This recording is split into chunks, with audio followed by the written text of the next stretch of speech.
I think the time has come for allies to consider whether they should lift some of the restrictions they have put on the use of weapons they have donated to Ukraine, because especially now when a lot of the fighting is going on in Kharkiv, close to the border, to deny Ukraine the possibility of using these weapons against legitimate military targets on Russian territory makes it very hard for them to defend themselves. So to be clear, you're asking the US to lift the restrictions on the use of American weapons over Russian territory? I believe the time has come for allies to consider whether they should lift some of the restrictions they have imposed on weapons donated to Ukraine.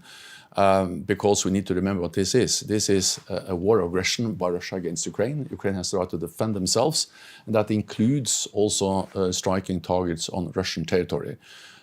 Some allies have already lifted those restrictions, allowing to use their weapons against military targets in Ukraine, and I believe the time has come for other allies to consider this. The UK has effectively lifted the restrictions, and it is the US that's really the single most important one. I think what we see now demonstrates the need to reconsider those restrictions, not least because we have fighting going on along the border between Russia and Ukraine, especially in the Kharkiv region, where the front line and the borderline is more or less the same.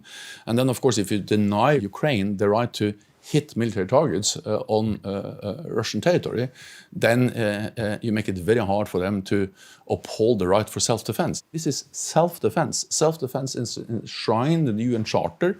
It's legal, it's legitimate, and we are helping Ukraine with upholding that right, and that should include the ability to also strike targets on Russian territory when there are military legitimate targets we're talking about.